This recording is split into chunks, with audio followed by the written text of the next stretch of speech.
You're listening to Civic Media. You can tune into any of our live shows on any radio station across the state with the Civic Media app. Find us in your phone's app store and listen anytime, anywhere.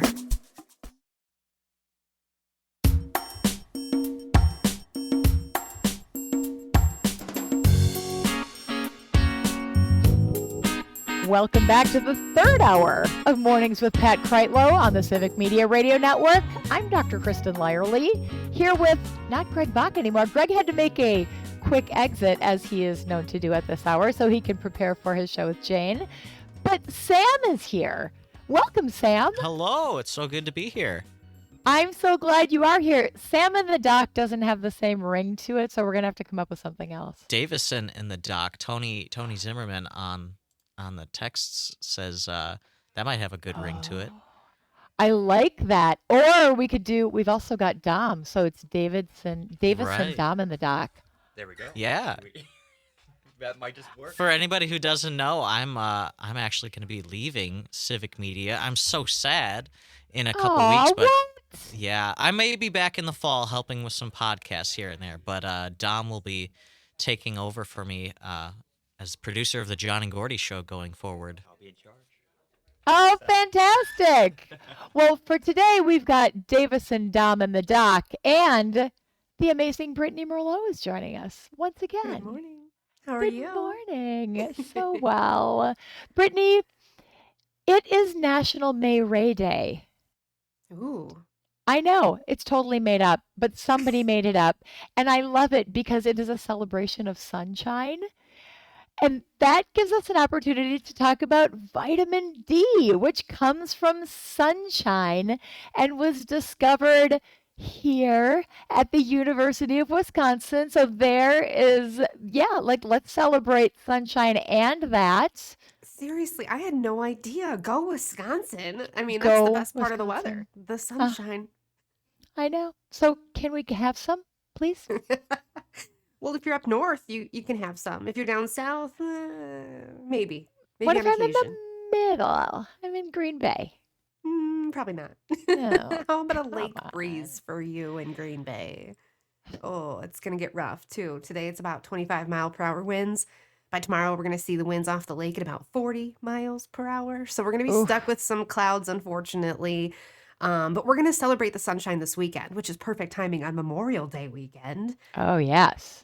Yeah, so I'll take the rain during the week while we have to work. Let's celebrate the sunshine, internally today and then outside in it on the weekend because we're going to dry things out by Thursday. We're looking to get a little bit warmer too as we move into the weekend, mid-60s for a good chunk of the state. Friday, Saturday, Sunday, sunny, dry, but we might have rain start to move in by Monday. So just heads up if you're going to be out in a tent or outdoors or doing stuff like that. Monday might get a little dreary. I heard you say Friday, Saturday, Sunday, sunny. Yes. Amazing Memorial Day weekend forecast. Oh, this is the one I ordered. Thanks for coming through. You're welcome. I tried. I had to order this up a couple months in advance, and had to wait my turn, but Mother Nature decided to give Wisconsin a break finally. This is because it is the unofficial start of summer for us here in Wisconsin. And many of us have already dusted off our grills because we had that beautiful week last week. Was that just last Yes, week? it was. Wow. Yeah. So we really get to kick it off this upcoming weekend, and it sounds like it's going to be wonderful. It Thank really you. is. It snuck up on me too. I don't know how it's here so fast, but I'm excited for it. It just keeps happening that way. The older you get, the faster it comes. Why is that true? Sam, are you ready for that? For what is this? What is sneaking up on me? The older Life. you get. Oh, Yep. yeah, I was talking Lies. earlier this morning. I went camping this past weekend without like a sleeping pad or anything like that. I was just on the ground, and it used to be just fine, but boy, it kicked my butt on Saturday night. I did not sleep well. It's sneaking up on me, all right. Yeah, that's where it starts. You can't do the ground floor camping much anymore. No. You'll need like 6 pads. Yeah. But at least you get a good forecast for Memorial Day. Yeah, Yes. it's gonna be great. I'm looking forward to it. It's going to be fantastic. Brittany, thank you so much. Have a wonderful rest of your day. You too. Thank you. Thanks.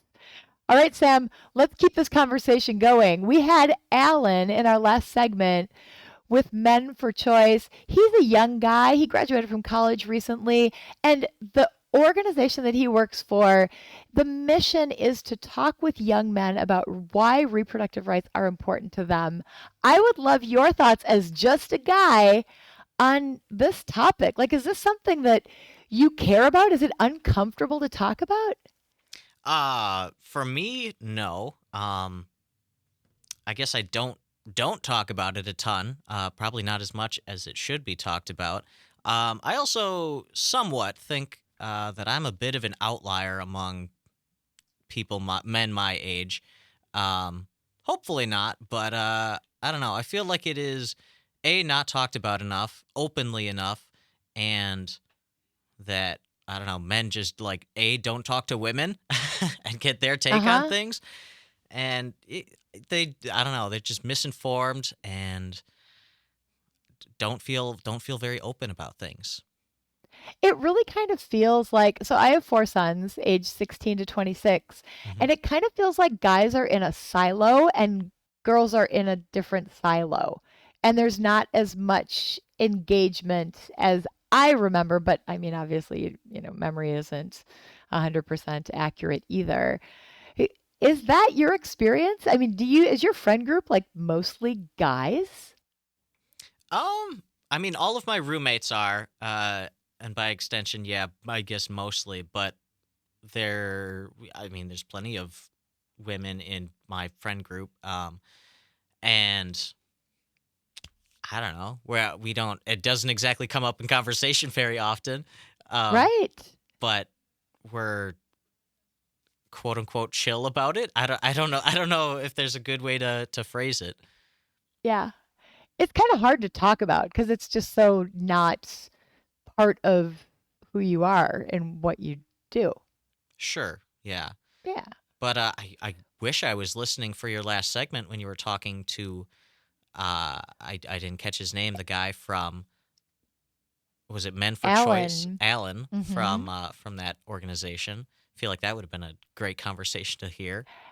It is a great conversation. And for our audience out there who might have missed it, if you want to listen to it, you can always catch Mornings with Pat Kreitlow it's a podcast. You can catch it on civicmedia.us and wherever you get your podcasts. So that's always fun.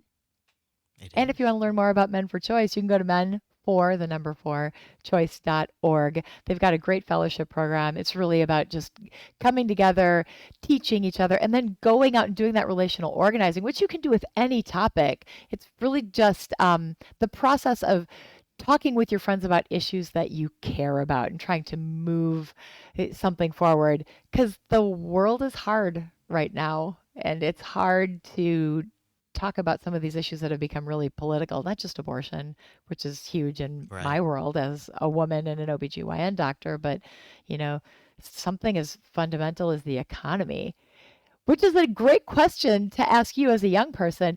Where are you at with all of these economic changes that are happening? Are you paying attention? Are you trying not to pay attention because you feel powerless about it? Well, or where's your mind at? I mean, when I'm outside of work, because I just get bombarded with it when I'm here, not gonna lie, completely tune out from most stuff.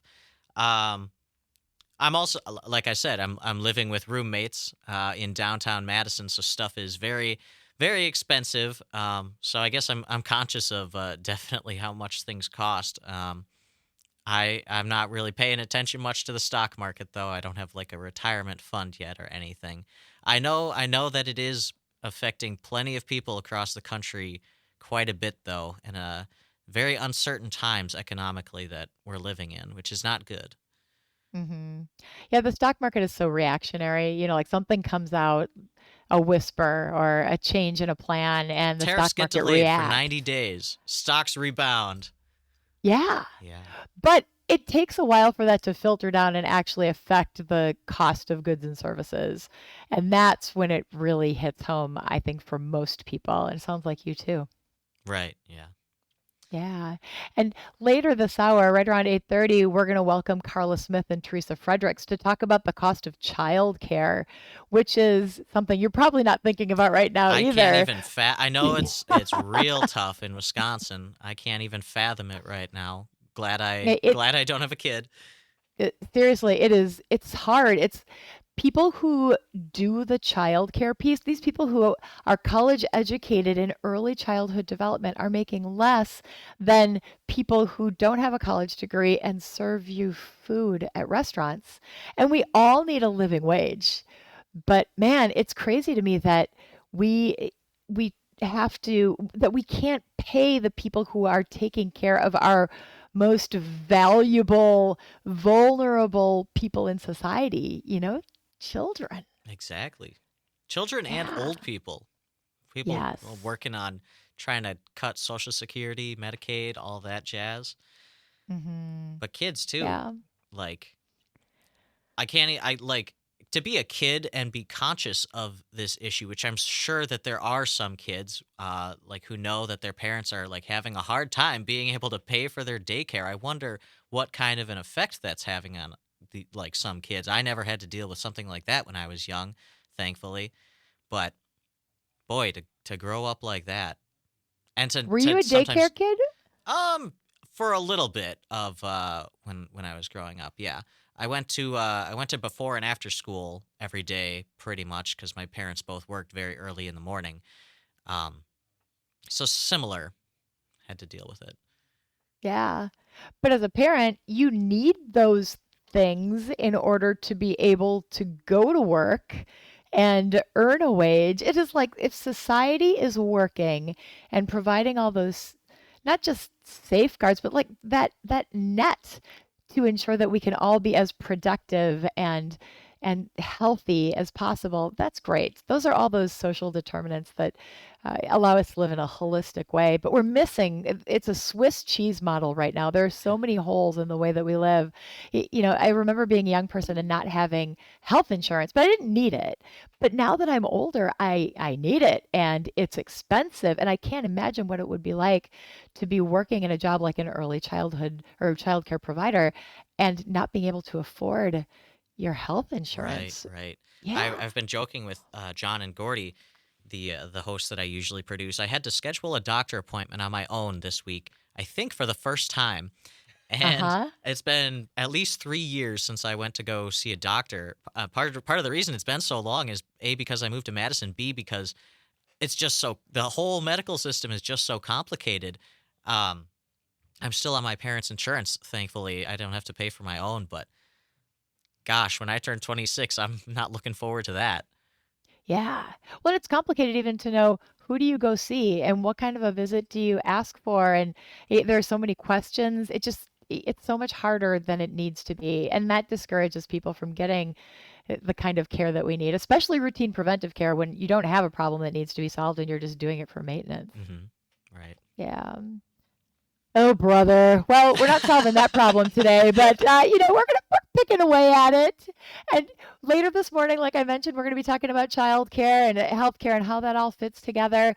And then at the end of the morning, we're going to be talking with Jane Matinaire about her show. So I want you to stick around. This is Mornings with Pat Kreitlow. I am Dr. Kristen Lyerly. We've got Sam and... Are you going to say anything? There we go. Dom? Yep. Dom and Davison. There- Dom, you are welcome to chat. We want Okay. you part of this conversation. All right, Yeah, will do. let's do it. All right. So when we come back, we've got Dom and Davison and Doc, the whole crew. Let's keep this conversation going.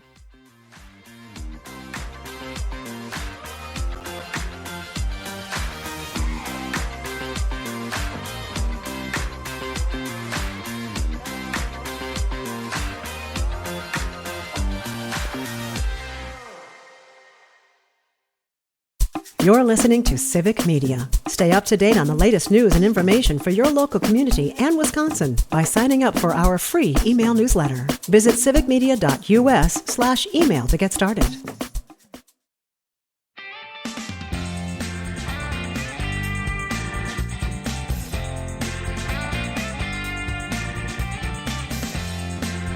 Welcome back to Mornings with Pat Kreitlow. I'm not Pat Kreitlow. I'm Dr. Kristen Layerly, and I'm here with Sam Davison and Dom.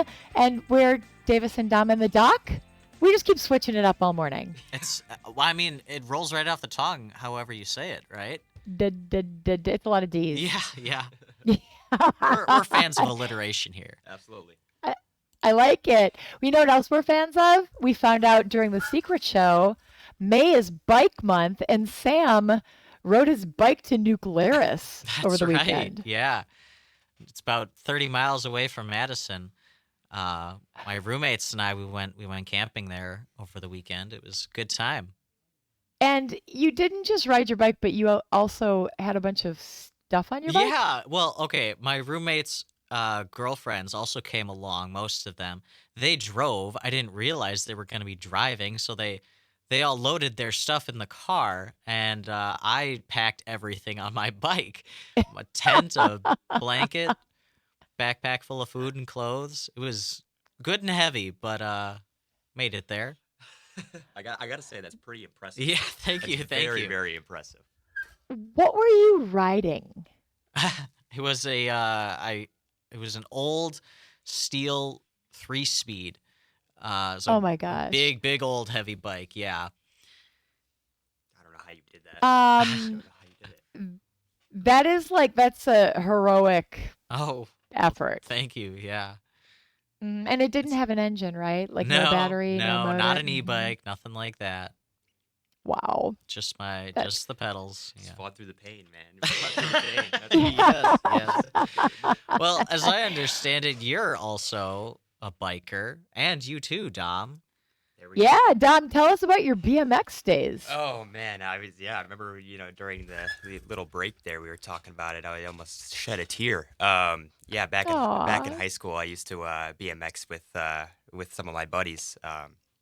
And I haven't recently, but I used to do some cool tricks, I'd say. I also skateboarded and all that too, but yeah, BMXing was it was a big part of my childhood for sure.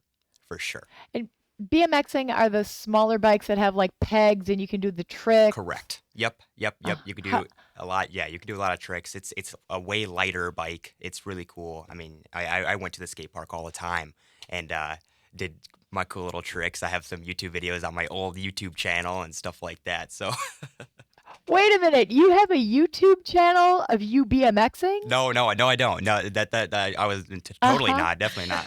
Uh-huh. Yep, we're going to have to unpack that for our next episode together, which will happen at some point, I'm sure. Absolutely. Yeah, I love to ride. I do a different kind of riding than you guys, though. I ride either a skinny tire or a fat tire bike, but I go for long distances. So I'll do, like 20 miles at a pop, or throughout the summer, I'll do 100-mile rides, like the organized Wow. rides, a lot of those. So Okay. up in Door County, there's a Century, which is really nice. And the cool thing about that is they have food for you. So you ride for 20 miles, you eat the donuts, get some coffee, hop back on your bike, ride another 20 miles, Yeah. get some cheese curds and pickles, Oh man. have some good conversations, ride for 20 miles. Yes. Does it get it's any fun. better than that? Does it get any better? It really is about the food. Like I ride to eat. And at the end there's beer, and I ride for that too. Oh man. Yeah, my roommates were joking. Our trip down to New Glarus was like the ultimate beer run. We wanted to go to the brewery there. They was closed on Friday, but there's plenty of other options there. It was a fun trip. The brewery is an awesome visit. Have you been there? I assume. I have. Yeah. It's fantastic. It's a beautiful setting. It's up on the hill. It's a self-guided tour. It's stunning, and it's so Wisconsin proud. Yeah. I mean, Yeah. like Spotted Cow is the quintessential Wisconsin beer, just about. Yeah. It is. I take it sometimes when I travel because friends ask for it, and you can't Yeah. get it outside of Wisconsin. Oh, really? So if Huh. I'm, Yeah. Mhm. I guess that makes sense. But Yeah. So to spread a little Wisconsin love, you always have to include a little Spotted Cow. So you guys weren't paying too much attention to the headlines over the weekend, but did you hear about the Mexican ship that ran into the Brooklyn Bridge? No, we I had did. another ship run into a bridge. Yep. Same thing. It had engine failure and it just went off course and just drifted into the bridge. 2 people died. Ooh, Yeah. that's Yep. unfortunate. Yep. You Yeah. could see it all. I mean, it was all over all news outlets. Is it like before where like the bridge is just shot now? They're gonna have to rebuild it completely. Mm-mm. Nope, not nearly like what happened in Baltimore. Okay, that's good. But the ship is they're trying to figure out what happened, obviously, and the ship is broken, and so it was on a goodwill. It's a Mexican ship. It was on a goodwill tour. It was headed over to Iceland, I think. So really unfortunate, obviously, with that loss of life. Yeah. What's going on with ships and engine failure and running into bridges? Good question. I mean, transportation in general, all of the Planes, issues we're yeah, having with yeah, planes in the country yeah. too. Yeah, I don't know. Secretary Duffy, are you listening? Secretary Get Sean on Duffy, it. he's our guy. Get on it, man. Oh This boy. is the real world. Let's do this. Yeah. Get my joke there? He Yeah. was on the real world. Right. Yes. You Yeah. with me? Before my Uh-huh. time, I like. Yeah. Yeah, I think Yeah. both of us were born in this I century. think so too. Yep. Yep. Yeah, but you're right. I mean, with airlines, with everything that's happening in Newark, but across the country, all the near misses, it's really scary to think about traveling. And I'm sure that that's affecting people with their travel plans this summer. Right. Mhm. Yeah. Mhm. Yeah. Yep. Speaking of, are Yeah. you going anywhere for Memorial Day weekend next weekend? Brittany Merlot said it's going to be good and sunny for us for the most part. I know it's going to be beautiful. I think I'm going to stay home. I Yeah. travel a lot, so home is going to feel like a vacation. That's good. That is good. Yeah, I know. But the weather, when you get a good Memorial Day weekend, that's a gift. Sure is. Absolutely. Yeah. All right. Well, when we get back from this break, we will be hanging out with attorney Carla Smith and Teresa Fredericks, owner and manager of Treetop Development Center and Preschool, talking about childcare in Wisconsin and what we can do to make it better. This is Dr. Kristen Lyerly with the Mornings with Pat Kreitler. I can't get used to the name change of the show. And we'll be back shortly.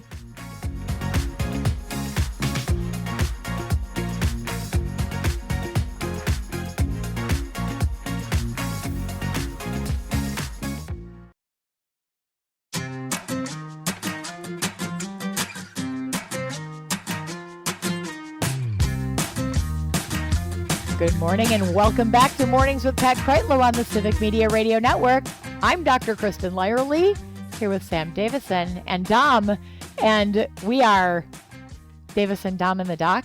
We just keep changing the name of the show as it evolves. I Sam. mean, I'm good with whatever. We're all here. Sam's like, you guys talk, I'll push the button.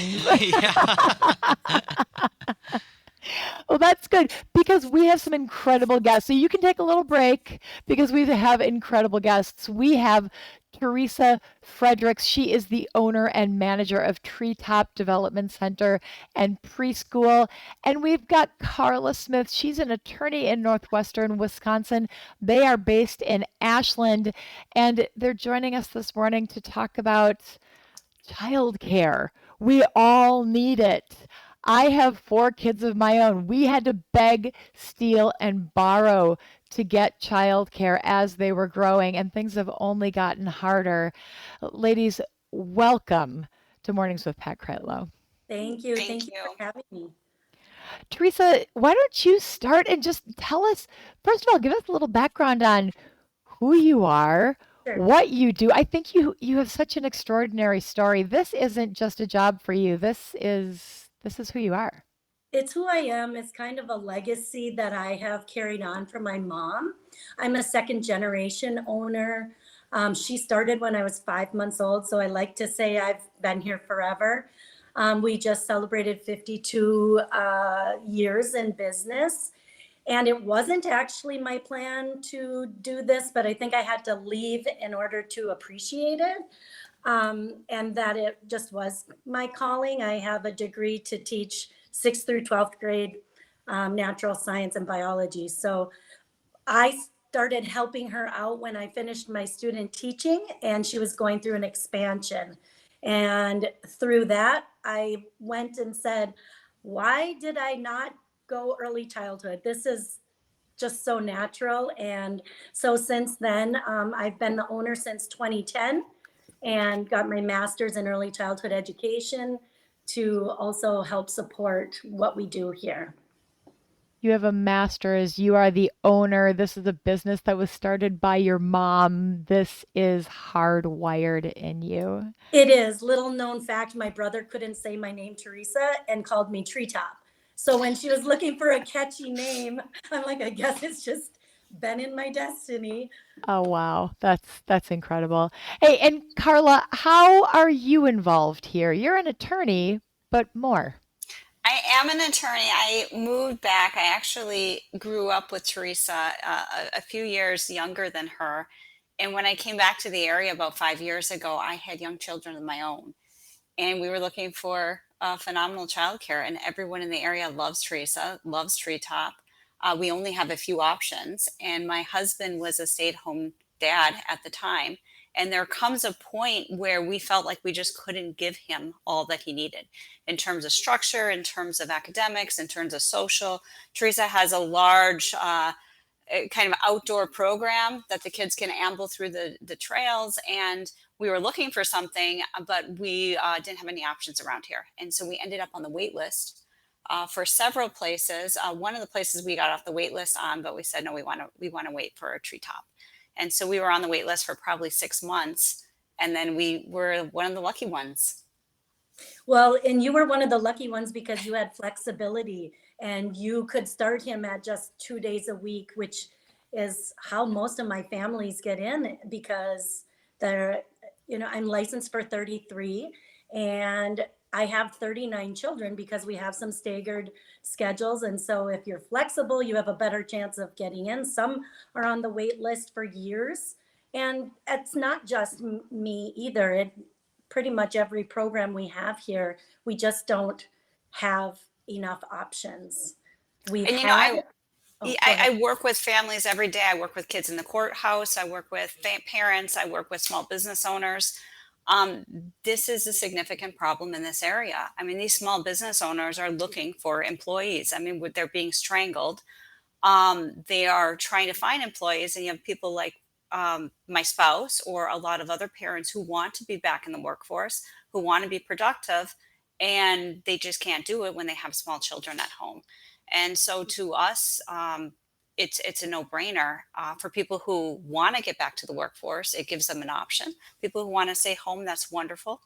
They can continue staying home, but the amount of financial independence it gives people, as well as how it grows the GDP, you would think that this is a bipartisan issue. And I think in most states, they realize both from the economic and the things it gives children it's a no-brainer. It's a win-win for everybody. And even judges, and it doesn't matter if these judges are conservative, it doesn't matter if they're liberal, when you're in the courtroom arguing for the best interests of children, a lot of them at-risk homes, they want those children to be in places like Treetop to provide for the stability and provide for a haven for these kids to have a leg up when they get to kindergarten.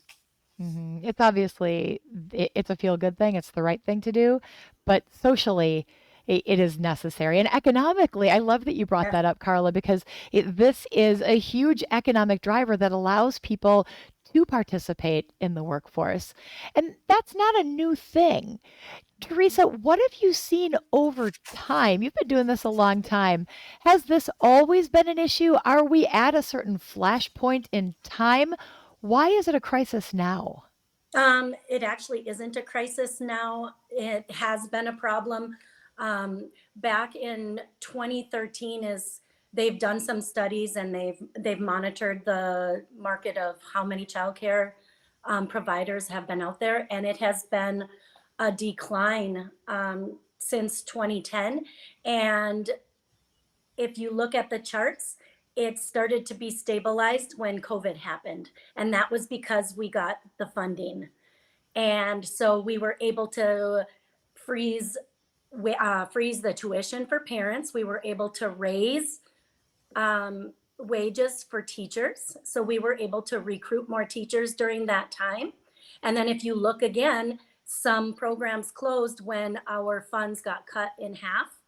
And then again, when they got cut again. So we know that this has always been an issue. How can you be stabilized if your payments are only coming from the parents.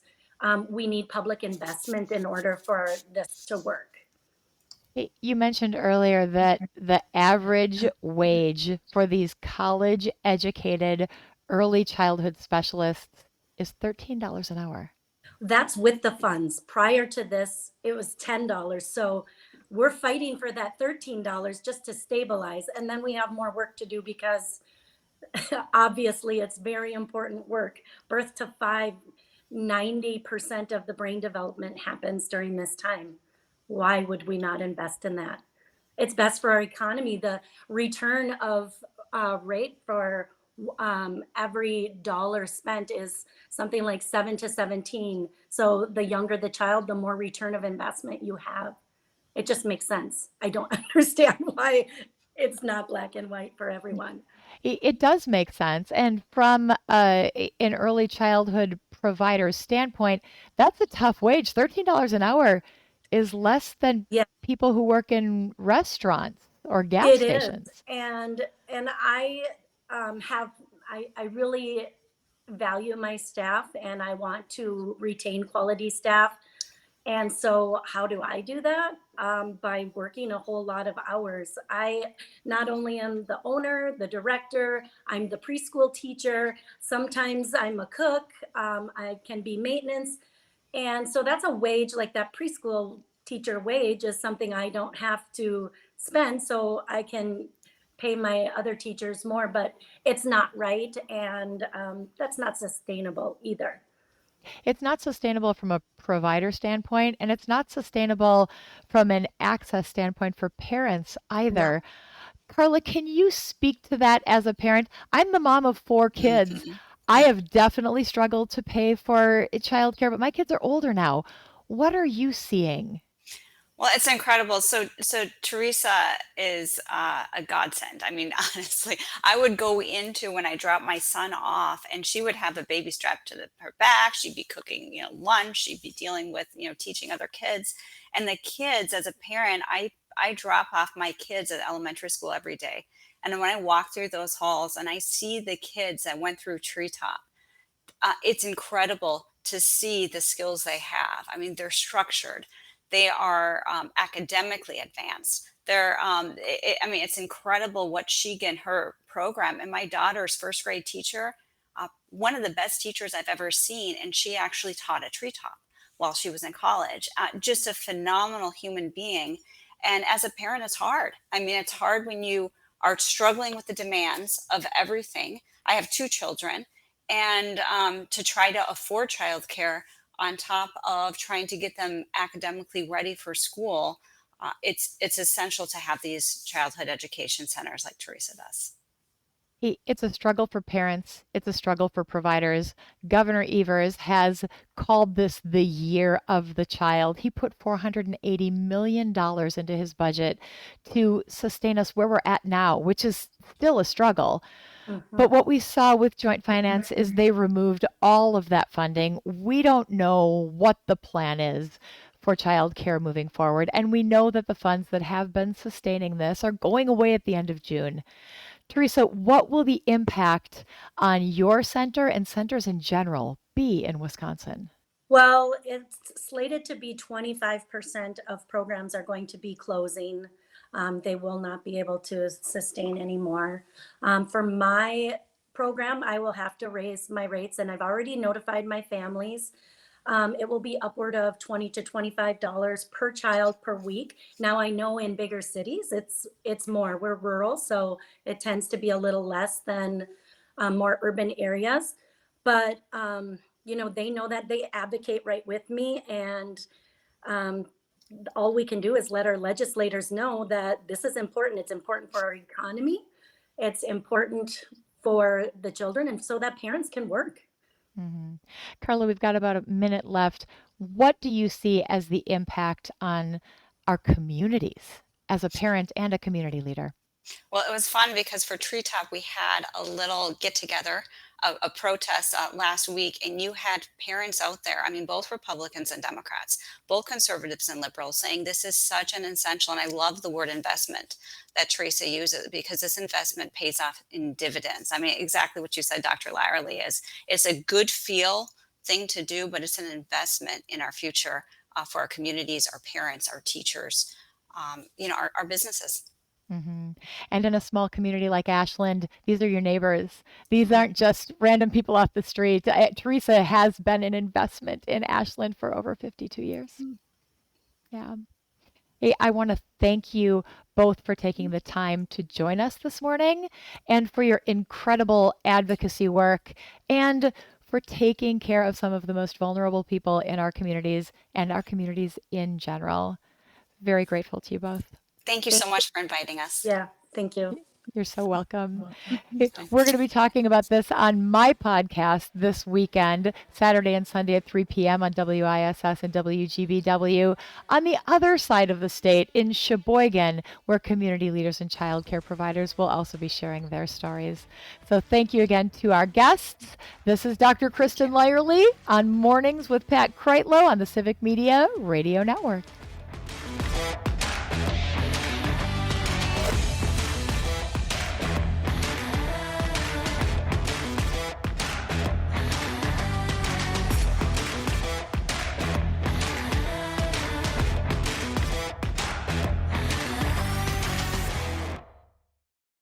You're listening to Civic Media. Find the latest news, information, and archives of all your favorite shows on the Civic Media website, civicmedia.us.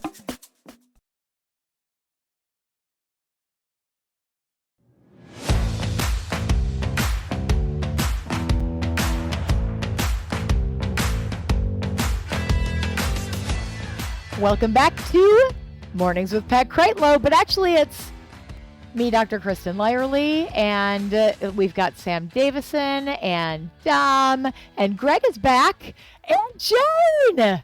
Good morning. Good morning. Good morning. It's Monday. It's so Monday. It is such a Monday.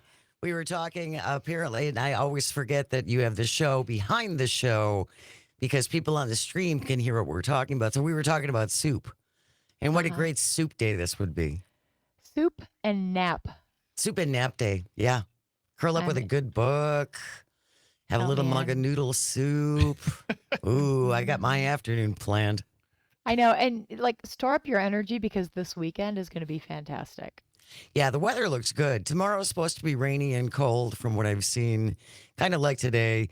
We really do need the moisture and we need the rain. So I know it's going to be kind of blech. But for the next couple of days. But then, yeah, it looks nice. And then Memorial Weekend is looking pretty good. So it's already happening. Oh, my goodness. Memorial Weekend is this a week from today. The official, unofficial start of summer. Yeah, exactly. Let's go. I think people are ready. Yeah, definitely. I'm so ready. Are you going anywhere? Any big summer trips planned? We will be taking our vacation at the end of the summer, which we always do. And where do you go? We normally go to London for a couple of days. My husband is English. Oh, aren't you fancy? Yes. Well, we'll spend a couple of days in London and meet with Charles, because that's what we always do. Will you have a spot of tea?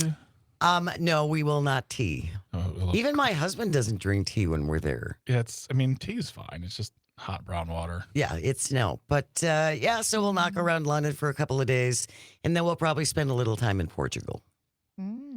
Is the plan. Interestingly, it is Harry and Meghan's anniversary today. Is it today? 2018. Wow. They've been married Harry and Meghan have been married for 7 years?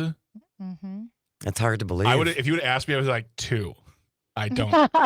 It just seems like whatever. Wow. Yeah, they've been all over the news lately. I wish people would leave them alone. Yeah, they seem like they really want to be left alone. Well, I don't know, but then they keep putting out Netflix shows. It's like, make up your mind. Either you want to be in the public eye and open to criticism, or you don't. Yeah.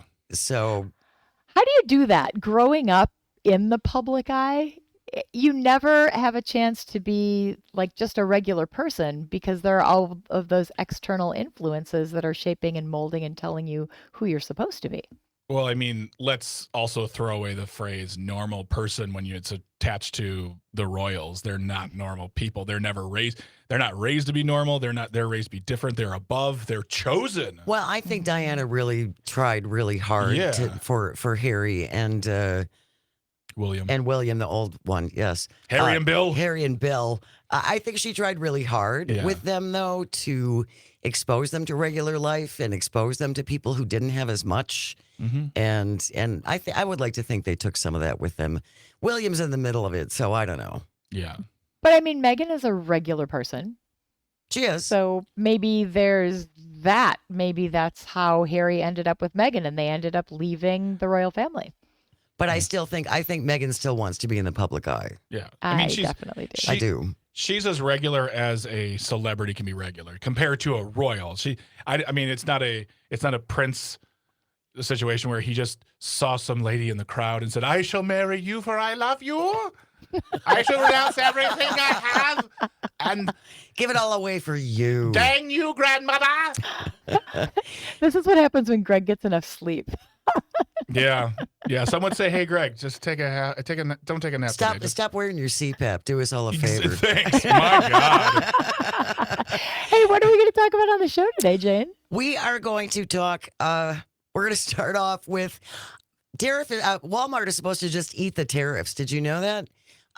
The president over the weekend, at least in my estimation, has acknowledged that companies and American consumers are the ones who pay the tariffs, as opposed to all of the months leading up to the presidential election when he said, tariffs the most beautiful word and only other countries pay them.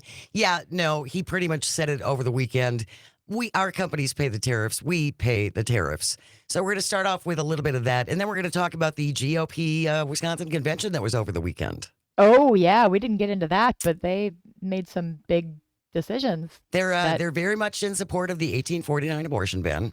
Of course. Which shouldn't be a big surprise. Yeah. I also saw some reporting over the weekend that Tim Michaels was there.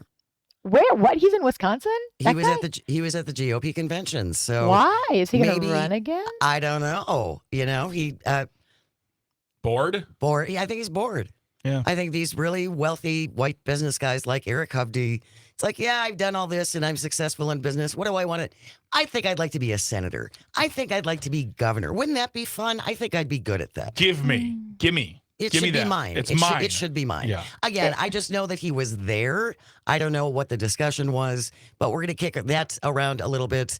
We are going to spend a little bit of time just talking about former President Biden's cancer diagnosis, and also some more terrible weather over the weekend in Kentucky and Missouri that just got creamed from tornadoes. Mm-hmm. So we're going to talk a little bit about that, and also the cuts that have been made to the National Weather Service and also FEMA. Mm-hmm. The head of FEMA actually testified before Congress and said getting rid of FEMA would be a really bad idea. So the next day they fired him. Yeah. Mm-hmm. Yeah, well, this is just a pattern that we've seen over and over again. Yeah. But it sounds like a wonderful show, and I'm going to join you for a little bit of it. Yes, you're going to be here at 9:30. Looking forward to it. And Pam Yonke at 10. And the fabulous Farm Babe will be here after 10 o'clock, too. So stick around for that. She's so good. She's great. Thank you, Jane, Greg, Dom, Davison. It's in my head. Thank you to my son Abe, to Alan Tippler from Men for Choice, Teresa Fredericks from Treetop, Carla Smith up in Ashland. It's been so fun this morning. Thank you all for hanging out with us. Yeah. All right. Tune in tomorrow morning. Pat's going to be back on Mornings with Pat Kreitlow on the Civic Media Radio Network.